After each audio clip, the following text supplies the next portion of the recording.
All right, pleased to bring in the latest edition of the Ryan and Goodman podcast. There he is, Bob Ryan, showing the number 31, and it is none other than, listen, forget about former Celtics great or all that crap. He is the host of an award-winning podcast right now that is Cedric Maxwell. Max, how are you?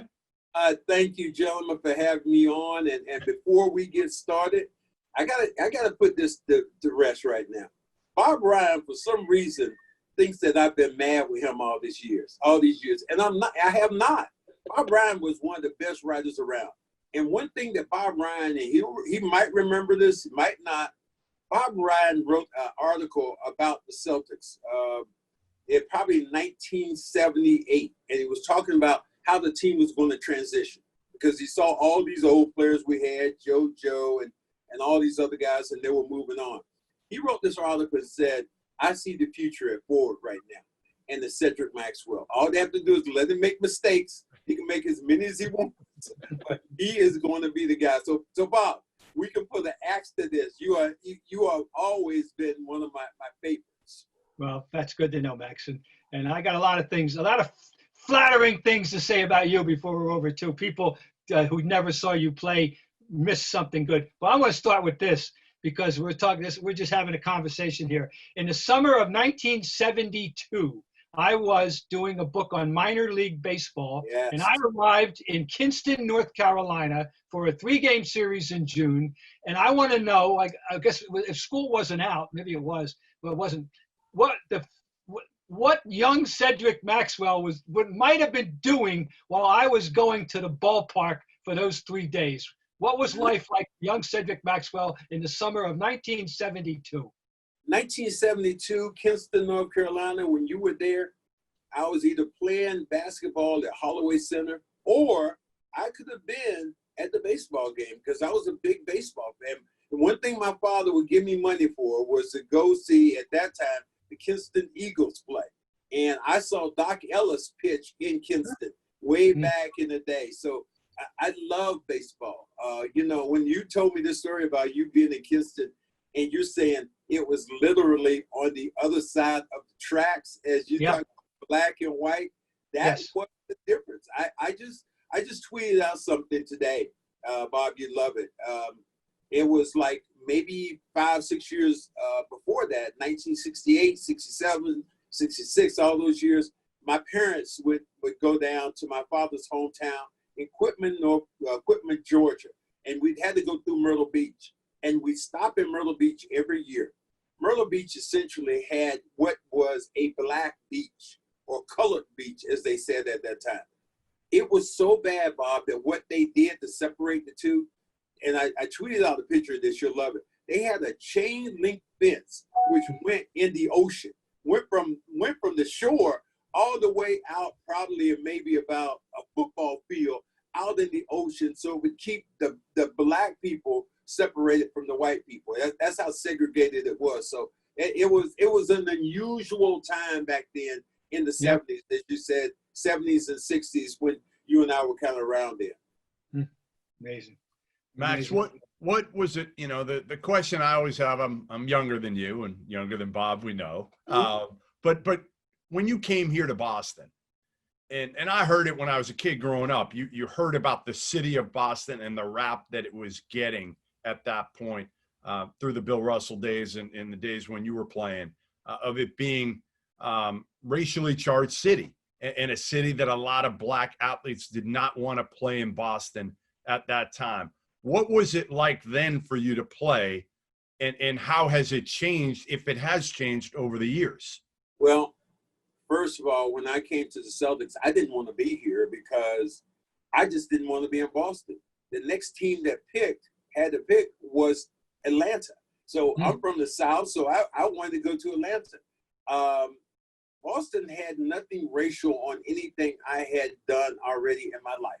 Being in a segregated area, being in all the things that kind of happened, as I told you, busing at that time had happened for me maybe 6 or 7 years earlier when I was in high school and in college. So I had gone through all those things.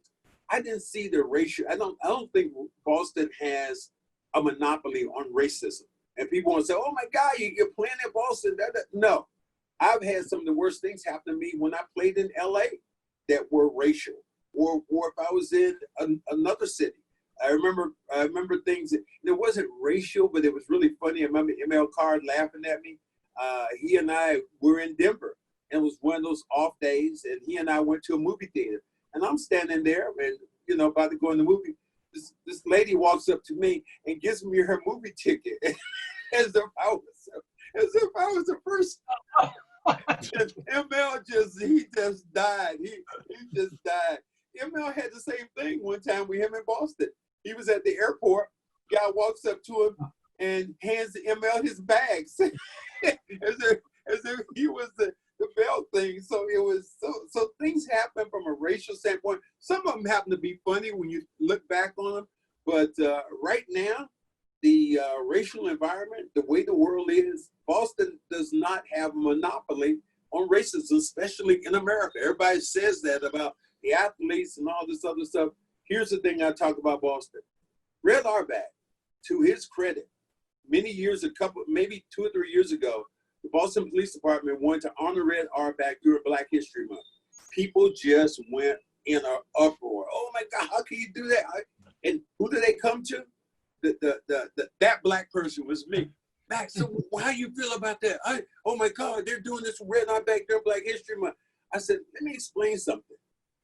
What they're doing right now, they're honoring Red Auerbach for his relationship with culture and Blackness and the movement and pushing it forward. Yeah.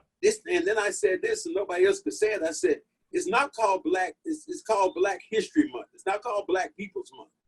And what they did in honoring Red Auerbach, they honored him, one, because he had the first Black player. 2, he ended up having the first starting Black 5. And then he ends up having the first Black coach in NFL, NBA. And people mouths kind of fell open when I was telling them this story. So they didn't even understand the significance of Boston when it came to NBA and guys of color, playing in this league. Red Auerbach, all he wanted was one thing, Bob. He didn't give a damn if you were red, green, purple, what. If you could play, damn it, you gonna be on the floor. He didn't care about that. Max, I don't know if you and I have ever talked about this. I may have brought it up to you at some point early on, but when I started covering the team in 1969, it just so happened that when there was still the era of roommates, and all the roommate pairings, as much as possible, were Black and white. I don't think that was an accident. I don't think that the guys automatically, they were friendly, but I know, for example, it was Havlicek and Satch. They were very good friends. But everybody, it was Dave and JoJo. It was Cheney and Nelly, etc. On down the line. Clearly, that came from the top. That was a mandate. Yeah. Oh, it had to be. You think about that movie that came out. It was a couple of years ago. Academy Award winner, The Green Book. And they talked about the Celtics in that movie. And there's one guy who was a great pianist, and he was touring the South. And he went to this one restaurant where he was going to be playing music, but they didn't want to serve him to eat. And the guy pulled him to the side, who was the owner of the place, and said, "Let me tell you something. When the world champion Celtics came through here, what do you think their big kahuna?" He was talking about Bill Russell winning day, and he said, "I don't know, because it wasn't here." So even at that time, and that's why I really admired Satch and those guys, that they could not go to certain places. And that's one thing Bob Cousy talked about. He said, one thing that really bothered me is the fact that I felt like I should have pushed up even more when Russell wasn't allowed to go into a restaurant and eat with me. This is one of my teammates. Yep. They had, of course, that book, The Last Pass, was powerful. Gary Pomerantz book. I recommend it to people. This is a 90-year-old man pouring his soul out about how he should have been done better and used his forum, which brings us to using forums more and more. That's one of the watchwords of the day is all athletes in this climate that we're living in today, the 4th of June, 2020, and everything that's going on in America, and the growing awareness and desire of athletes. I don't know if you saw this in the paper today, Max. Patrice Bergeron of the Bruins born in Quebec, 34-year-old, came here, didn't even speak English. You got to go read what he said today. It was as powerful and an aware statement from a Caucasian about what he feels he should be doing and what he didn't get and what he now gets and etc. Really good stuff. But I mean, this is typical of, do you get the feeling that there's a blossoming of athlete awareness to be heard now? Should I ask you the same thing about Drew Brees? No, I mean, what he just said. I mean, really, sometimes you get it, sometimes you don't. And this is what makes LeBron James to me now the GOAT.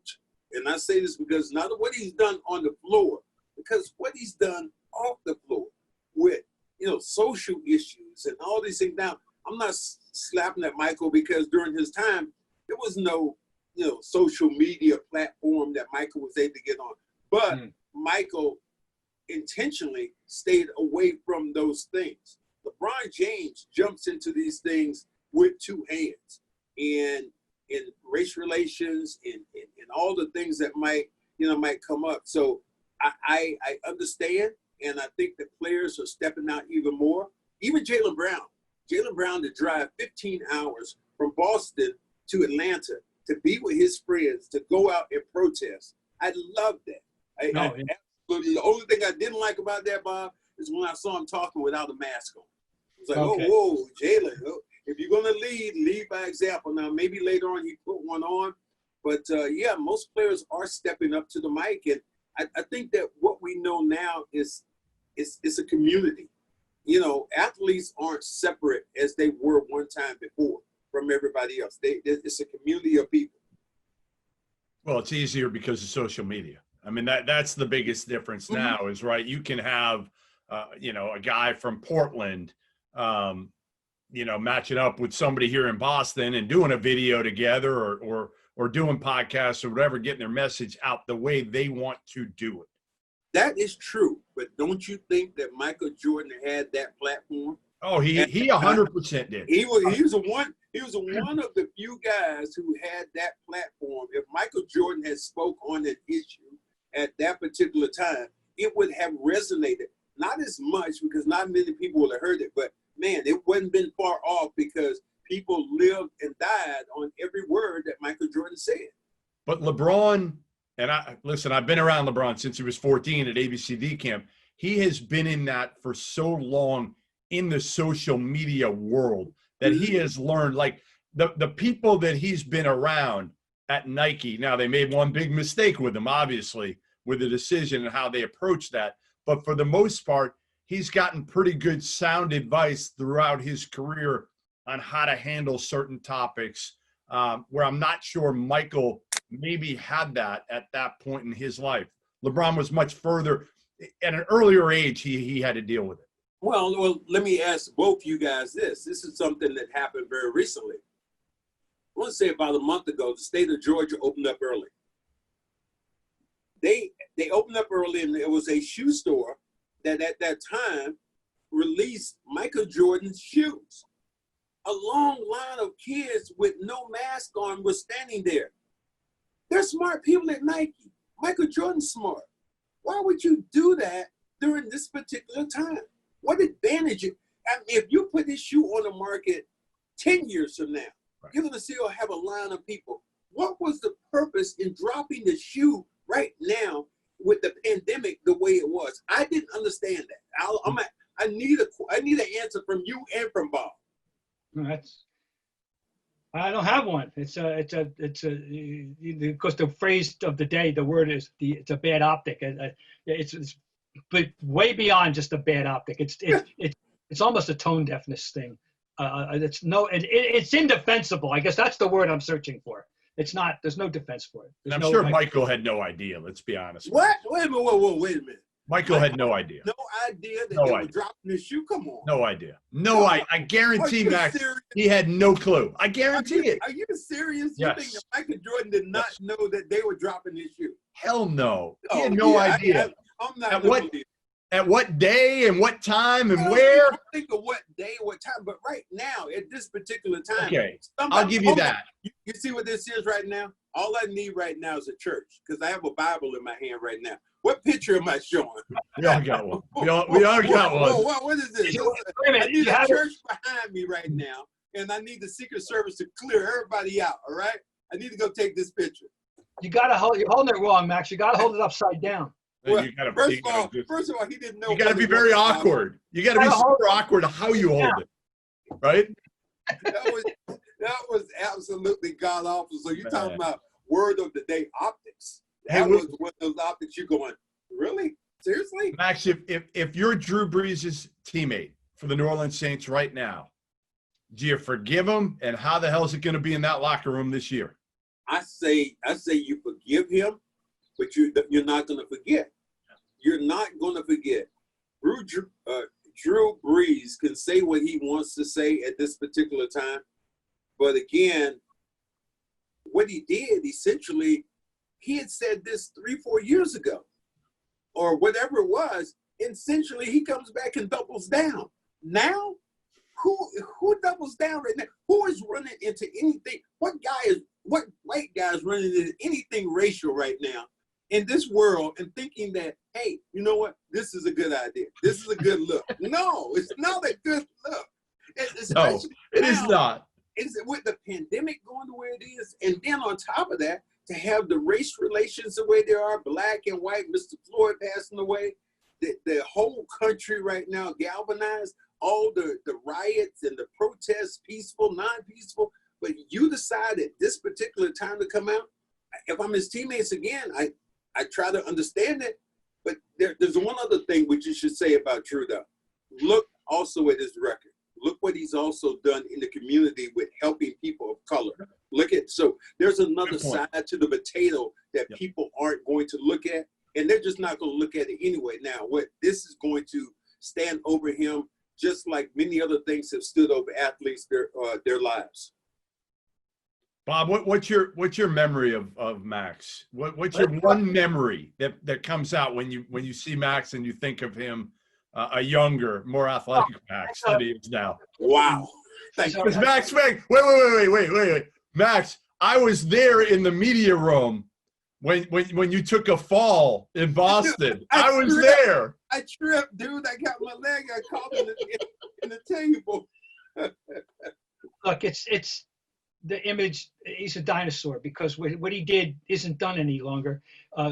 Setting up shop in that low post and wiggling and squirming and figuring out a way to get that ball in the basket and doing it with a combination of ball handling skill, physical dexterity, intelligence, desire, toughness. I got a quiz for Max. Max, as best as I can ascertain, you are a member of a very exclusive club, a very, very, very exclusive club that has to do with your scoring. Do you have any idea the club that you are specifically a member of? I really don't. People who might be, we're going to look it up, could be a member of this club. You know what, Bob? I don't know, and I want you to tell me so I can tell Jason Tatum and I can tell Brown later on. Okay. The numbers are 3433, 3,433, and 3,598. The first one is the number of career field goals, 3,433. The second one is the number of made free throws, 3,598. 165 more free throws made than field goals. What this, and the abstract, Jeff, what's that tell you? If you never saw this guy play, what would it tell you? That the dude is tough as shit. That he could get to the basket and he wanted contact. He embraced it, and that's, to me, again, I'm a little bit younger. That's what stood out for me about Max. Okay, on the let's see what the date. 16th of January 1980, Max, you went to the free throw line against the Bulls 19 times that night. You only made 12 though, damn it. Wow. Oh, wow. However, here's the coup d'etat. That's because you had already on the 9th of November in '79, you went to the free throw line 22 times against the Kansas City whatever they were then, Kings, and you made 17. You had 27 points, 5 field goals, 17 free throws, 27 points. Your free throw totals are astonishing, and they are a reflection of a style of play and an expertise in a style of play that no longer exists. Doesn't exist. Yeah, Bob, you're right. It's the game of a dinosaur right now. People aren't looking for twos around the basket, which I think are absolutely crazy. Two of the greatest players right now, to me, who were ever put on tennis shoes, Paul Pierce, and the other one might have been Kobe Bryant, masters of the mid-range jump shots. And now those shots are taboo. You only shoot those. When people shoot those, people go, "Oh, that was a bad shot. You should have took a three instead of whatever it is." So I totally understand. And I said, if I was playing today, I'd have to translate my game. The one guy whose game is, I think, to me, translates as well as any would be Larry Joe Bird in today's game. Everybody talks about Luka, how good Luka would be. Luka is a great player right now for Dallas. Yeah, he is. But Luka would be like sitting in coach, and then Larry would be like getting an upgrade going to first class. That's the difference in the two guys' game. And no offense, Luka is a great player. But you think about Larry Bird, shooting the ball from the outside, rebounding, passing, all those things. You look at Larry, the intangible. And the biggest thing, I think, toughness, Bob. That is what I'd say about Larry Bird. People don't remember that. I always tell this story. I was the first pro really to play against Larry Bird. You might remember the camp. Man, we were just going at it. Matter of fact, I'm sure I outscored Larry during this time because Larry couldn't guard me. I remember he wrote something in the book saying, at Maxwell, I didn't know which way he was going. And it was just fun. But I remember Larry Bird stepping on the court the first time, and I was we're at Hellenic College, and he walks on the floor, and I'm up in the little area. They had a little stage up there, and I'm sitting down. I'm watching him walk in, and I give him the slow clap. Yeah, and I'm thinking in my mind, and I'm saying it out loud. Right, here he comes. Great white hope. Here we go. And I remember stepping on the court the first time with him, about 15 feet away, hands down. Bam. It's like, okay, knock that one down. I'm going to get up closer. 18. Bam. And the closer I got, the further he got, he just kept knocking down shots. And me as a black player, I always say I was prejudiced at that time because I didn't know white guys could play. I didn't have any idea. I remember the first black person I could get to right after that practice. I said, you know what? A fucking white guy can play right there. That's all I could say. I just laughed. And I said, God to me is a funny God. God doesn't, for a guy who is prejudiced about, black players, he doesn't give me one great white player. No, he gives me two of the greatest white players ever to play the game at one time together, in McHale and Bird.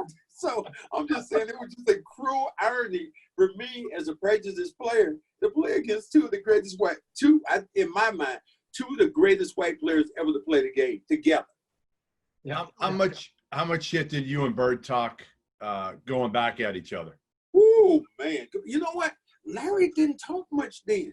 That's what people didn't understand. When Larry got to us, Larry wasn't talking much then.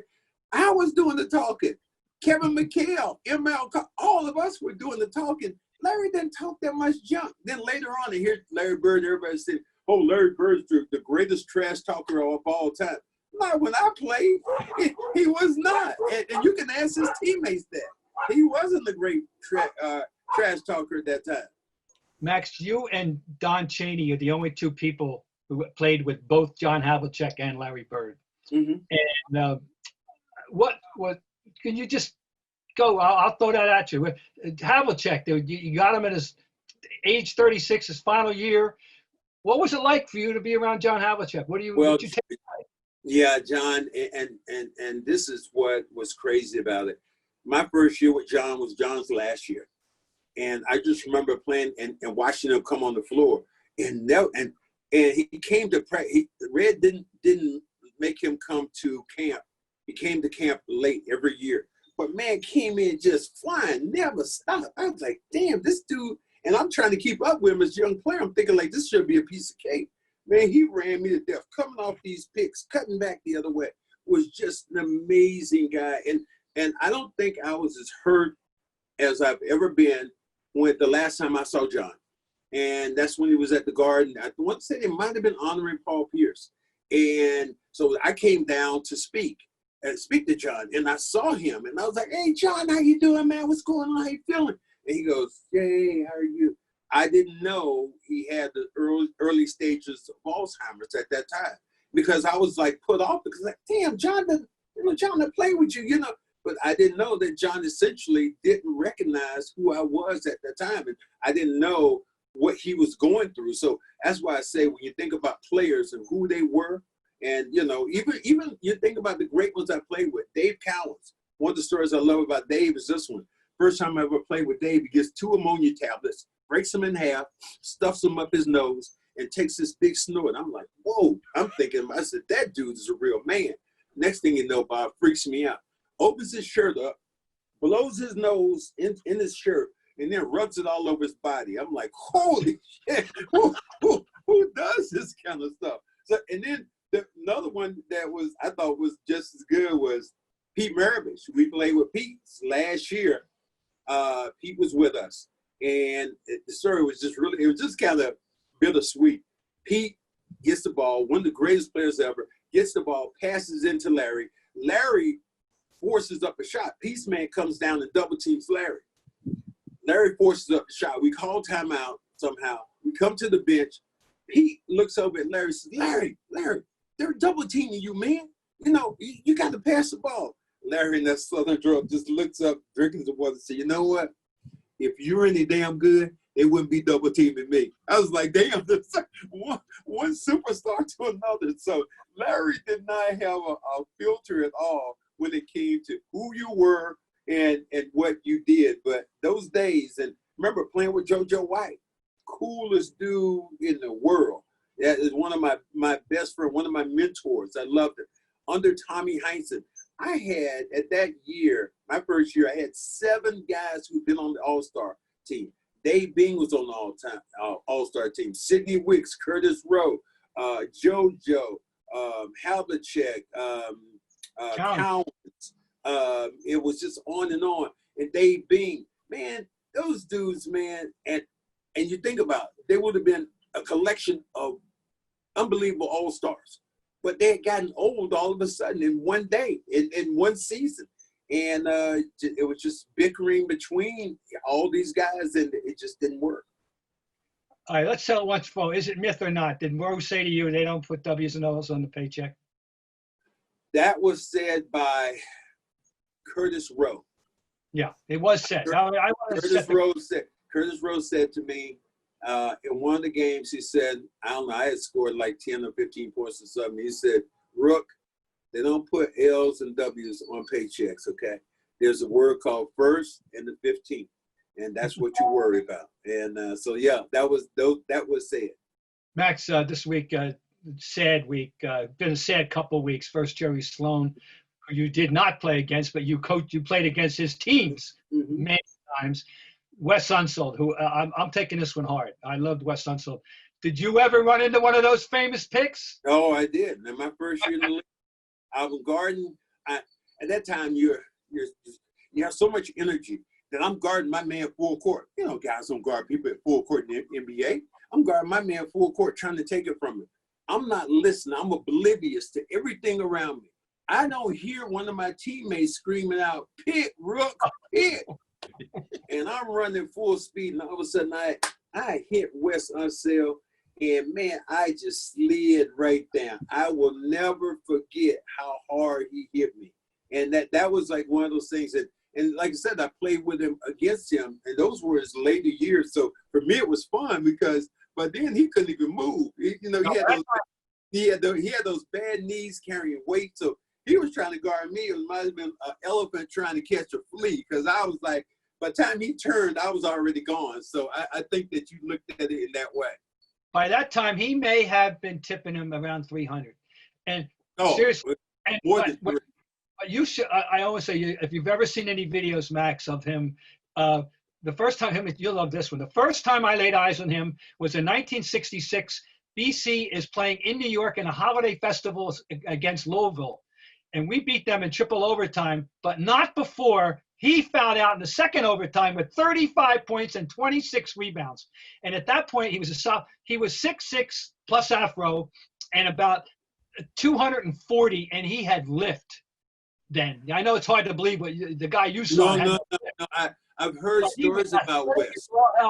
And his youth, and as well as powerful thrust. He went up with force.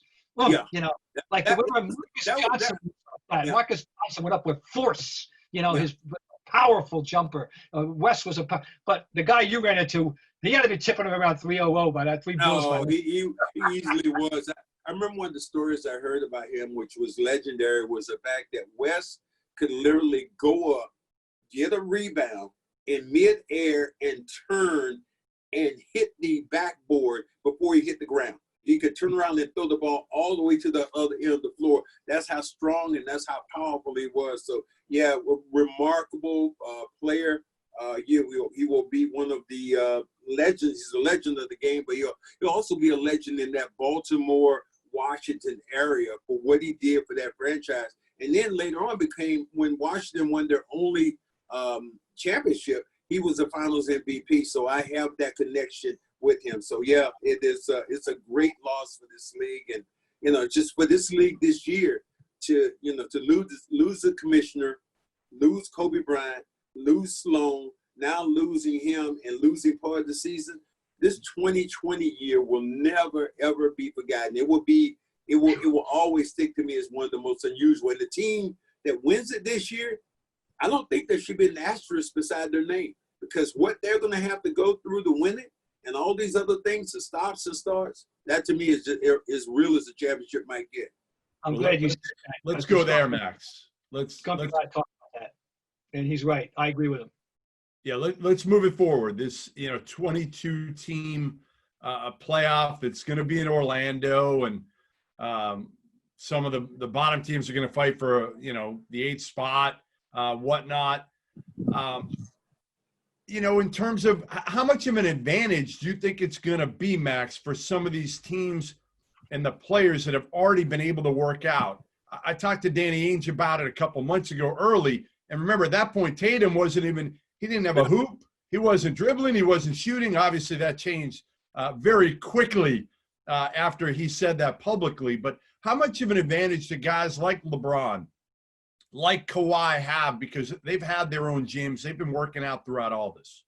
You would think that that'd be a big advantage, and it might be to a degree, but you think of it this way.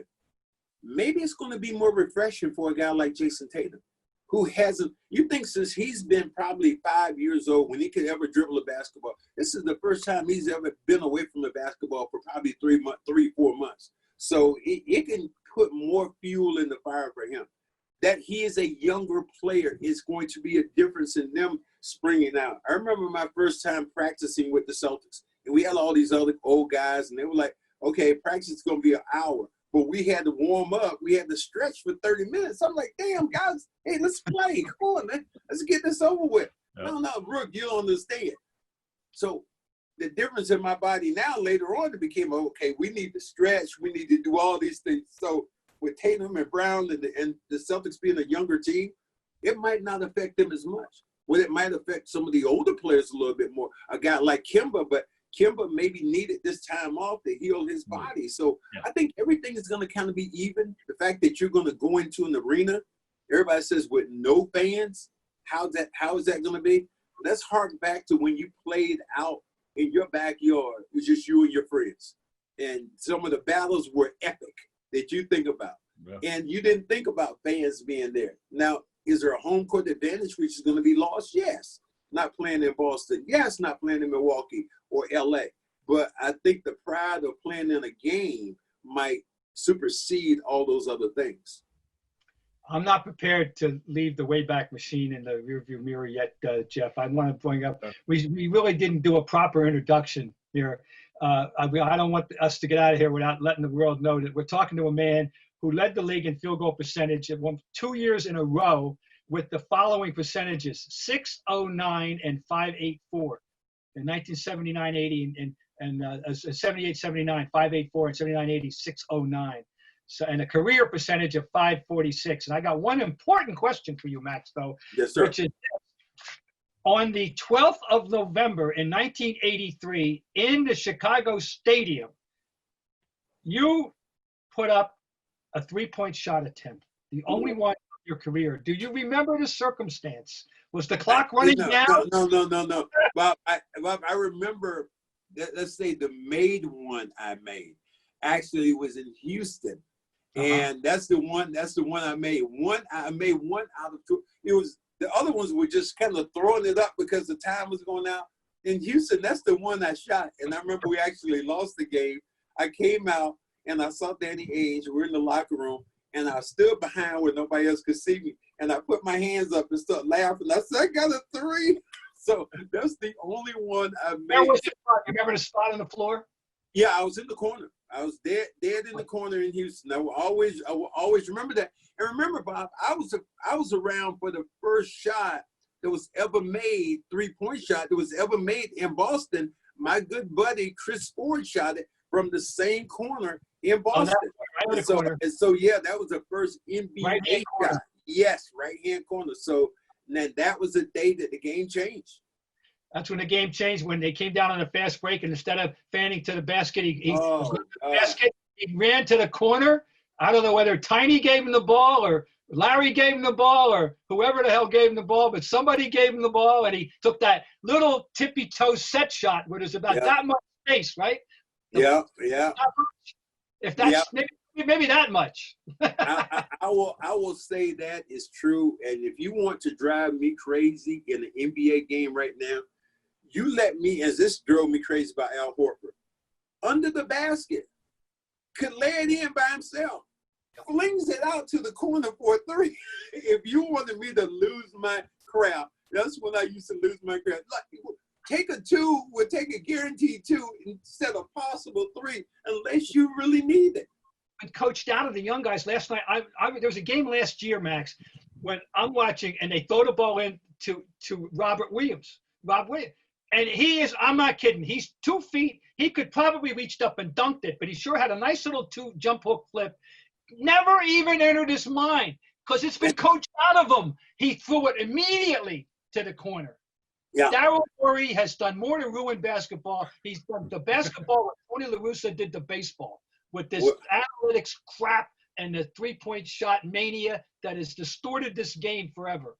Well, I think the thing that people talk about is stuff like Steph Curry. And I've heard a lot of people, and I did a podcast with Michael Cooper.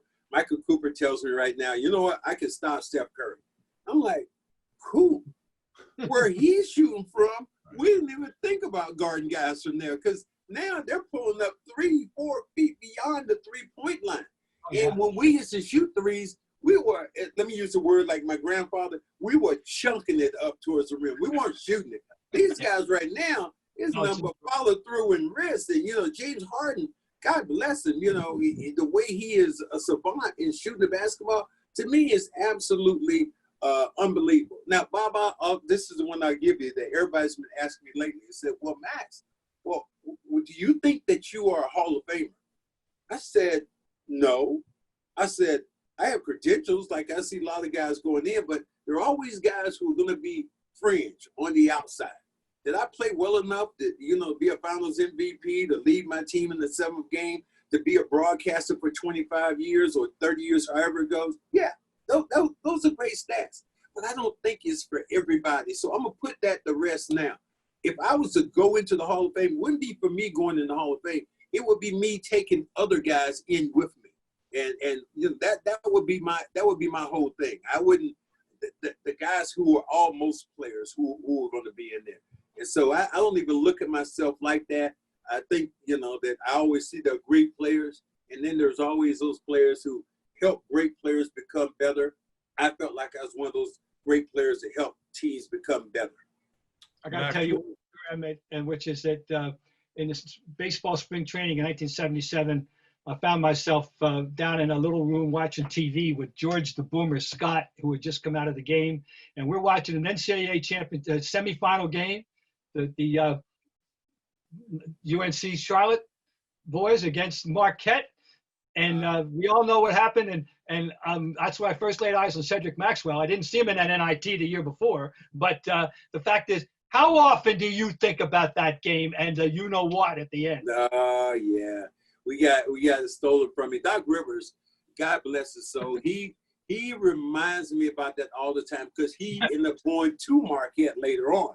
Every time he mentions Marquette, I was like, "Oh, you talking about those thieves that stole a game from me and stuff?" And he goes, "Yeah, they deserve to win that." But there's a lot of times I will think back on what could have happened. But my career has been unbelievable when you think about it. To be a guy who from Kinston, North Carolina, who got cut from the team as a junior, came back as a junior, made it as a senior, and then went on to UNC Charlotte, led them to the Final Four, then comes to Boston, playing on a bad team, and then eventually becomes an MVP in the finals, and then to play well against the Lakers, to have your jersey retired. I don't think that I could ask for anything else. Maybe the stars just aligned the wrong way at that time, and McGuire was supposed to win one. But, those things were, kind of unfortunate. Well, for people who don't know what we're alluding to in our private little world here, Jerome Whitehead may or may not have offensive goaltended the winning basket in a semifinal game, in a one-point game that was kept. And you certainly could have played. How monumental would it have been to be playing for the national championship against the Tar Heels for your school? It's mind-blowing to think. Excuse me about what we call them at UNC Charlotte, the Tar Holes. That's what we call them. We call them the Tar Heels. And I said that the other day to your guy, James Worthy, because James Worthy, I had him on and we were both talking about it. It's like, yeah, I remember you with the Tar Holes. And he just kind of laughed. And he told me about the game that I played in 1976 at UNC Charlotte. Said he was in the stands watching this game. It was myself against Centenary University with Robert Parrish as a senior. So we ended up beating them. So, yeah, it's funny how you think about guys you don't even know who were in the arena. He was one of those guys in the arena.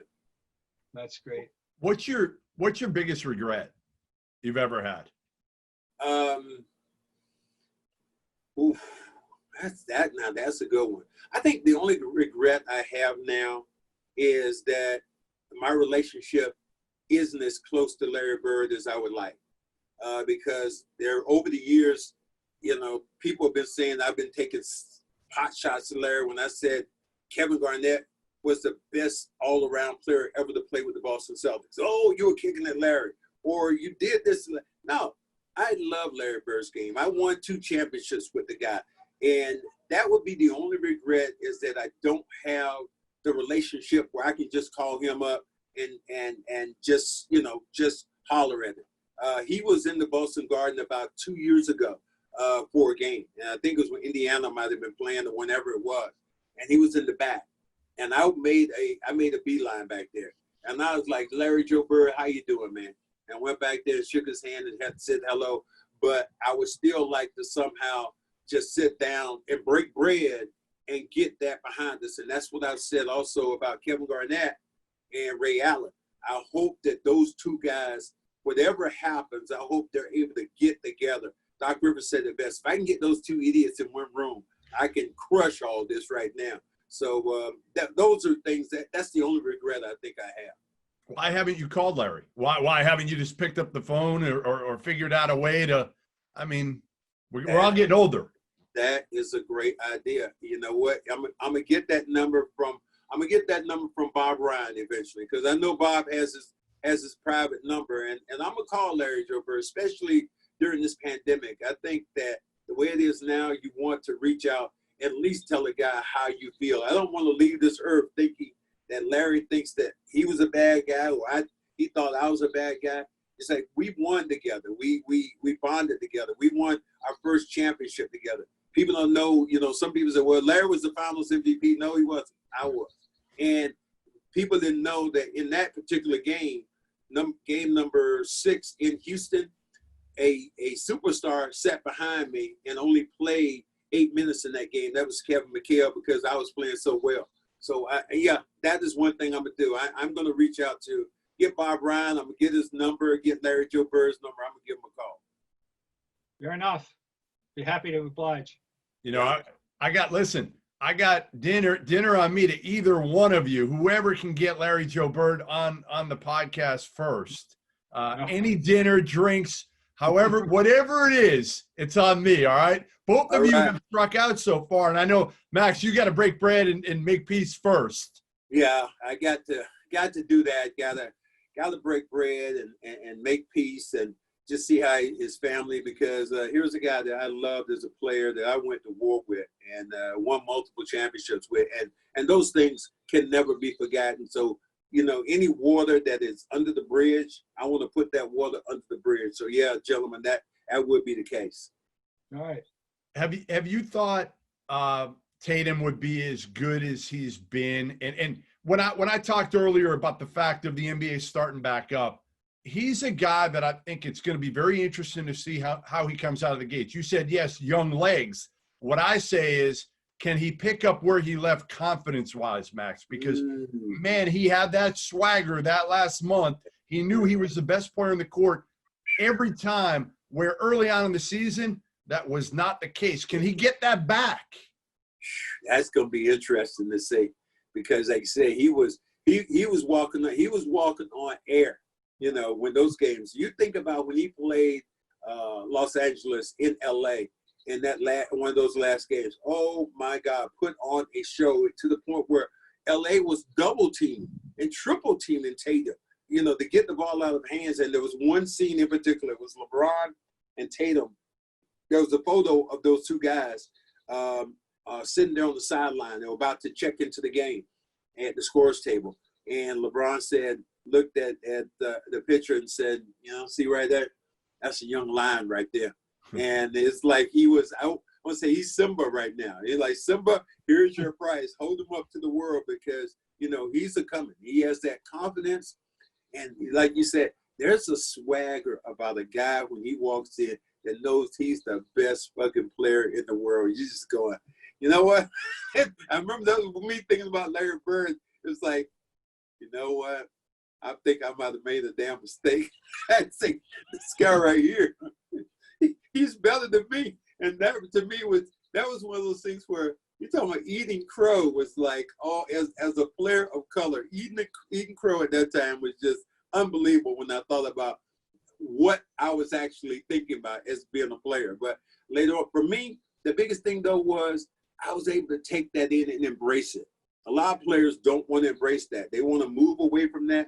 I understood that if I was going to be good and I was going to be great, I was going to have to make Larry Bird even greater. So I sacrificed a lot of my offensive game at that time to play on the defensive end and guard the toughest guy every night. That's for damn sure. He wound up being the guy that had to take on Dr. J, you know, and without that, they don't win in 81. They don't win, and they don't get as far as 84. Why did you think that there was some sort of I don't know, beef is the right word, but that there was something between you and Max? I think he's exaggerating that. I really do. I don't think so.